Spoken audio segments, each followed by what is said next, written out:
നഗരത്തിന്റെ തിരക്കുകളിൽ നിന്നെല്ലാം വിട്ടുമാറി തീർത്തും ഗ്രാമീണമായൊരു അന്തരീക്ഷത്തിൽ ഗേറ്റഡ് വില്ല കമ്മ്യൂണിറ്റിക്കകത്ത് ബഡ്ജറ്റ് വില്ലയിൽ വലിയൊരു വീട് സ്വപ്നം കാണുന്നവരാണ് താങ്കളെങ്കിൽ ഈ വീഡിയോ താങ്കൾക്കുള്ളതാണ്. എറണാകുളം ജില്ലയിൽ പെരുമ്പാവൂരിനടുത്ത അല്ലപ്രയിൽ 7.5 സെന്റ് ഒറിജിനൽ ലാൻഡിൽ 2020 സ്ക്വയർ ഫീറ്റിൽ 4 ബാത്ത് അറ്റാച്ച്ഡ് ബെഡ്റൂമുകളും യൂട്ടിലിറ്റി വർക്ക് ഏരിയ സൗകര്യങ്ങളോടും കൂടിയിട്ടാണ് ഈ വലിയ വീട് വിൽപ്പനക്കായി ഉള്ളത്.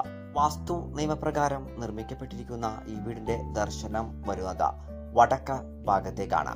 കുടിവെള്ള സ്രോതസ്സിനായി ഉപയോഗപ്പെടുത്താനാവുന്നത് ശുദ്ധമായ കിണർവെള്ളവും കേരള വാട്ടർ അതോറിറ്റിയുടെ പൈപ്പ് ലൈൻ കണക്ഷനുമാണ്. മെയിൻ റോഡ് ബസ് സ്റ്റോപ്പിൽ നിന്ന് 500 മീറ്ററും അല്ലപ്ര ജംഗ്ഷനിൽ നിന്ന് 2.5 കിലോമീറ്ററും പെരുമ്പാവൂർ ടൗണിൽ നിന്ന് 4.5 കിലോമീറ്ററുമാണ് ഈ വീട്ടിലേക്കുള്ള വഴിദൂരം വരുന്നത്. ചെങ്കല്ലിൽ നിർമ്മിച്ചിരിക്കുന്ന